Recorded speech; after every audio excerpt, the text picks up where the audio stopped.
तो आज हम बात करने वाले हैं सोलन रियासत का एक लास्ट लेक्चर होगा ये सोलन डिस्ट्रिक्ट का, जो कि बेजा रियासत और साथ साथ में हिंडूर रियासत के बारे में बात करेंगे। तो सोलन जो ज़िला है ये बिल्कुल छोटी छोटी रियासतों बोलो या ठकुराइयों से मिलकर बना है, जिसमें कि बेजा रियासत भी इसमें शामिल थी। तो इसका जो शासक था वो तुनार कोट का एक राजपूत हुआ करता था। तो इसका जो वंश है वो धौलचंद से आया हुआ था, या गर्वचंद भी कहा जाता है, कई बुक्स में गर्वचंद भी है। और सबसे पहले मैं इतना बता दूं कि जो सोलन डिस्ट्रिक्ट का जितना भी ये डाटा है आपको कहीं भी नहीं मिलने वाला। ये अलग अलग बुक्स में से लिया गया है और अलग अलग बुक्स में से दिखाया है, इसीलिए मैंने खासकर जो डेट है वो मेंशन नहीं की है, क्योंकि उसमें सब में अलग अलग डेट्स थी, तो इतनी ज़्यादा मैंने मेंशन नहीं की है। तो जब वहाँ का राणा मानचंद बनता है तो उस टाइम में गोरखा लोग जो है वो आक्रमण कर देते हैं, क्योंकि गोरखा लोग जो थे वो हर किसी रियासत पे जो वो आक्रमण करते रहते थे। तो उसके बाद जो वहाँ का शासन हुआ करता था मानचंद जो शासक था, जब शासन कर रहा था उस टाइम 1815 ईस्वी में इसको ठाकुर का खिताब भी मिला। तो उसके बाद जो बेजा रियासत है, तो बेजा रियासत बिलासपुर के अधीन आई कुछ वर्षों तक। तो 1790 में आज़ाद हुआ, क्योंकि 1790 में हिंडूर और कहलूर के बीच में लड़ाई होती रहती थी। तो उस टाइम जो है कहलूर हार जाती है, तो हिंडूर को जो है आज़ाद करवा लेता है 1790 ईस्वी में मानचंद।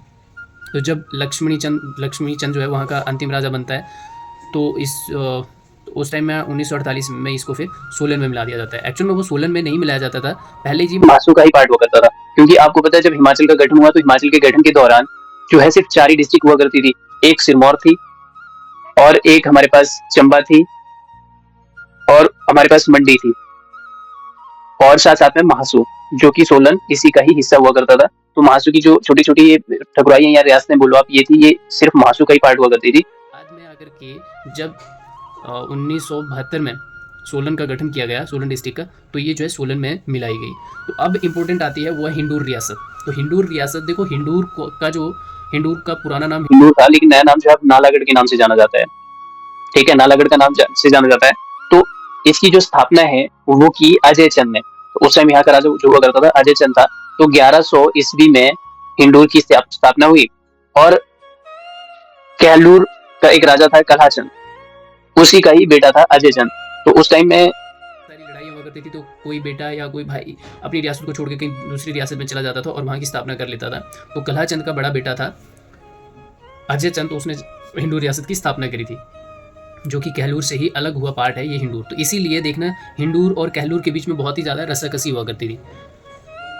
उसके बाद जब आलमचंद यहाँ का राजा बनता है, तो आलमचंद तैमूर लंग का समकालीन होता है, और तैमूर लंग जो है 1398 ईस्वी में आक्रमण कर देता है हिंडूर के ऊपर। तो उसमें जो है तैमूर लंग की जो मदद करता है वो करता है आलमचंद, इसीलिए वो हिंडूर के ऊपर कोई भी हानि नहीं पहुंचाता, कोई नुकसान नहीं पहुंचाता है। क्योंकि जितने मुगल हुआ करते थे वो खासकर बिलासपुर और कांगड़ा यहाँ पे बहुत ज़्यादा आक्रमण करते थे, उसको लूटते थे, और वहाँ से जितना भी सामान होता था वो अपने साथ ले जाते थे। तो इसमें जो है तैमूर लंग ने आक्रमण तो किया, लेकिन बाद में जो है तैमूर लंग आलमचंद की मदद कर देता है, जिससे उसको कोई नुकसान नहीं पहुंचाता है।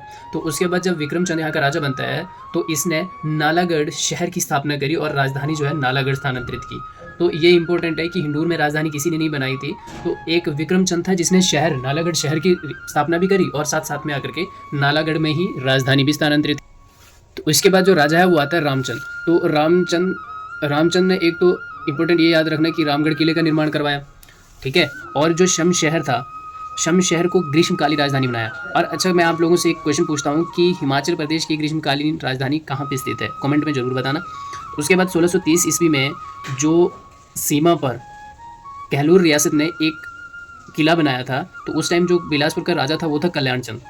तो कल्याण चंद ने बनाया। तो उसके बाद जो कल्याण चंद और इस दोनों के बीच में युद्ध हो जाता है एक जगह पे, तो हिंडूर का राजा जो है वो मारा जाता है और बिलासपुर की जीत हो जाती है। तो उसके बाद जो इंपॉर्टेंट राजा है वो आता है शमशरण सिंह। शमशरण को इसीलिए इंपॉर्टेंट कहा जाता है क्योंकि ये कांगड़ा के राजा संसार चंद का एक तो फ्रेंड था, एक साथी था। और देखना, जहाँ भी संसार चंद ने आक्रमण किए वहाँ शमशरण इसके साथ हुआ करता था। तो बिलासपुर का फतेहपुर, रतनपुर और बहादुरपुर ये जो है शमशरण के अधिकार में आ गया था, और गोरखा का आक्रमण शुरू हो गया फिर हिंडूर के ऊपर। तो उस टाइम जो शमशरण सिंह है उसने शमशहर किले में आकर के शरण ली थी।